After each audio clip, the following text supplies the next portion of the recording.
You know, for all that we've heard over the last year about the Big 12's financial struggles and competitive struggles when they lose Texas and Oklahoma, a frustration here has been, what about the Pac-12 and the ACC? Those are leagues with problems very much the same as the Big 12. Now we have more data to prove that, thanks to Jon Wilner of the San Jose Mercury News, who detailed some Pac-12 financial struggles that are very eye-opening. Welcome into the channel. I am John Kurtz. Here on this channel, I try to give the Big 12 a voice. We talk college football all year long from a Big 12 slant. Please click subscribe if you have not, and make sure you hit the bell too so you know when I'm going live or when I do drop new content. Now, speaking of live, typically on a Sunday I would give you a live show. I'm going to be out and about this Sunday evening, so I'm giving you this instead. All right, from the San Jose Mercury News. You guys know I've talked about Jon Wilner before. I've had him on the channel before. Runs the Pac-12 hotline. He's about as connected as anybody nationally on the Pac-12 scene, and, well, I say nationally, really regionally, as he is with the San Jose Mercury News. And he dropped this story. The Pac-12 only paid out $19.8 million per school for the 2021 fiscal year, which is an eye-opening number. Here from the article, it says a once-in-a-century pandemic resulted in a once-in-a-decade revenue hit for the Pac-12 and its member universities. The conference on Friday reported $344 million in revenue for the 2021 fiscal year, according to federal tax filings. We're talking about 2021 here, all right? Now, fiscal year 2021 includes part of 2020, but this is not like it was all dead heat, dead heart of the pandemic, right? So, more from the article, that figure constitutes a 36% year-over-year drop and the lowest revenue total for the Pac-12 since 2013. 2013, lowest revenue total for the Pac-12 in a decade with that payout last year.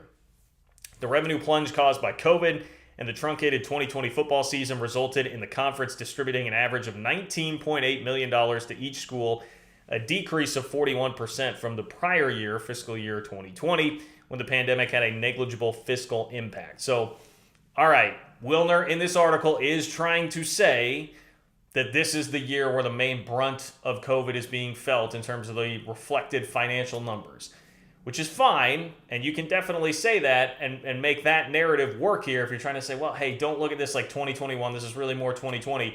But when you hold it up in the light compared to what we see the other leagues like the Big 12 making, that's where it really stands out once again as being a bad number for the Pac-12. So I will get to more on that in a moment. But man, like $19.8 million.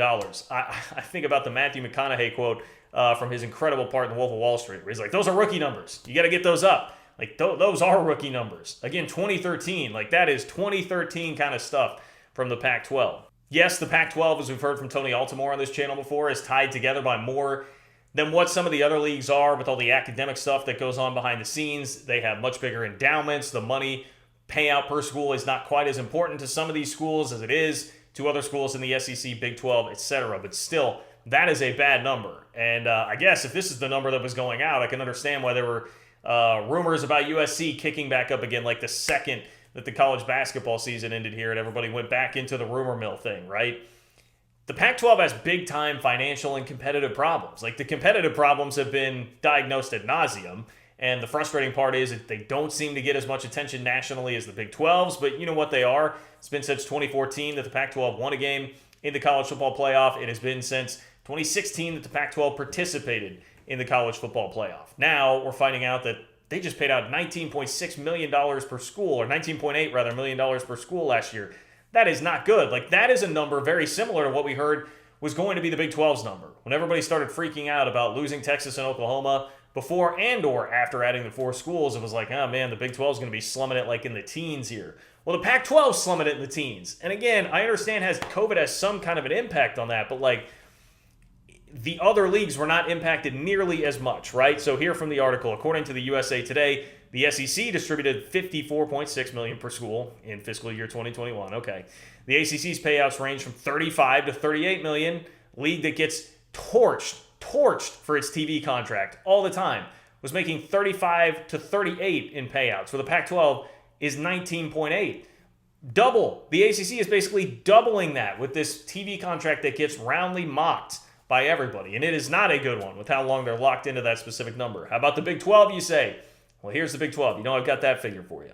The Big 12 paid out $34.7 to $36.5 million for fiscal year 2021. And the Big 10 payouts range from $43.1 million to $49.1. So again, SEC Big 10 ahead of everybody else, but man, what a gap between the Pac-12 and then the ACC and the Big 12. So you can say all you want, hey, pandemic year, throw it under that big blanket that is COVID and write that off as an excuse for that. Like, okay, but the other leagues did not get hit nearly that badly. The other leagues found ways to get it done, which accentuates the fact that the Pac-12 has problems here. This is not a league that should be considered much more stable than the Big 12 or in a much better position in this new world of college athletics than the Big 12. And these numbers are just yet another data point as far as that is concerned. Now, here's a quote from George Kliavkoff, the Pac-12 commissioner, that he's got to make here, right? You have to instill some confidence that this is not going to be the new reality moving forward all the time. He says, quote, "We are encouraged by the substantial return to pre-pandemic levels of revenue and distributions that our 2021-22 financial results will show when reported this coming year." All right, we'll see. I mean, again, that to me is a statement you just take with a grain of salt. Like, we'll see when the numbers actually come out, and I'm sure they will definitely be up from that. But Kliavkoff has to be a guy right now that's projecting confidence because this is a league that is kind of leaking it. Now, Lincoln Riley helps a lot that they got him in there, but they also lost the head coach at Oregon. We'll see about Dan Lanning and what he is going to be, but this is still a league that's on very, very tenuous footing right now, and I think this number, once again, goes to prove it. The Pac-12 spent, this is more from the article, nearly $5.3 million on COVID tests provided by Quidel, the San Diego-based diagnostics company.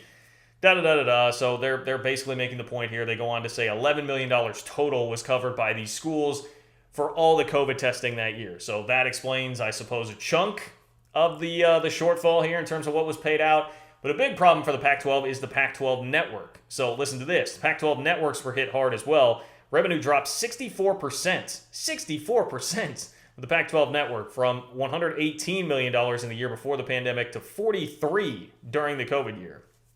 The Pac-12 networks reported $57 million in net operating expenses for a net loss of $14 million. $14 million. The conference network lost $14 million.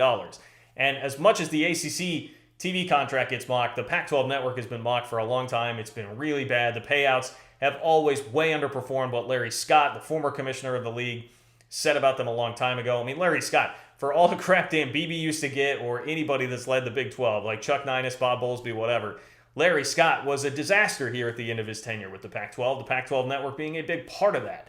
And now with all of this, again, this is the next league that's coming to the table for a TV network, for a TV deal, is the Pac-12. Does this instill a lot of confidence in what the league is, where the league is going, that they had to pay out $19.8 million, almost half of what the Big 12 and the ACC were paying out to everybody else? Listen, the Pac-12 is behind its peers as well, just like the Big 12 and ACC. They are in the same category. They have the same problems, I swear to you. And one of the most frustrating parts about all of this, and you had to know that this was coming, I see this story in the San Jose Mercury News over the weekend. Jon Wilner, the Pac-12 hotline, puts it out there, and there is not a word on The Athletic. There is not a word on CBS Sports, not a word on ESPN. You're not seeing this from the main networks here. If this were a Big 12 story, what would have happened here? I mean, we had, again, the Stuart Mandel story forever that was pinned to the top. It was his pinned tweet forever about those numbers that were grossly out of context about TV numbers for the 8 remaining teams in the Big 12. And even after basically proven wrong by Sam Bradshaw, he didn't come back around with a correction. And that was the story that stayed up there forever. Those narratives get pushed and stick, and people take them and run with them. With the Pac-12, it doesn't seem to happen nearly as much. It is so frustrating that this will not get the same amount of coverage that it would if it were a Big 12 story, or you get the idea, right? If it were a Big 12 story, we'd be hearing more about this. I guess you can tell me timing and Jimbo and Nick Saban, maybe that's overshadowed it, but I don't know. I understand it's not their reporting. Like, you would have to take a Wilner report, but how often do we see content get aggregated in this day and age where you take a report from somebody else and talk about it if it's important enough? And to me, this is pretty important. Like, the Pac-12 is struggling. Kliavkoff, I think, made a really good move by immediately opting to ditch the divisions for their conference championship game, but you can see why. They're looking at this saying, man, look at our payout right now. It's $19.8 million. We need to do everything we can to maximize every dime and every penny. And that starts with making sure we have the best conference championship game possible every single year. You can see the urgency. That is one thing I will say. Kliavkoff seems to understand the sense of urgency needed right now. This type of a number proves that there is a sense of urgency there. I hope the Big 12 follows suit with that same sense of urgency as far as everything, but also the league divisions, ditching the divisions, not going that route now. That legally that is possible in college football. So I'll be back very soon to talk more about this on a live chat. We can dive deeper into this. Feel free, let me know in the comments what you think. Am I off base here? Is the Pac-12 screwed? Where do you feel like the Pac-12 is going to be in 5 to 10 years? Let me know what you think. Like the video, please. Doesn't cost you a cent. Really helps out the channel. If you want to support the channel on Venmo, it's John-Kurtz-4. And if you want to get in touch with me, hit me up on Twitter at JLKurtz. That is the easiest way to get in touch with me. Take care, guys. Enjoy the rest of your weekend, and I'll talk to you soon.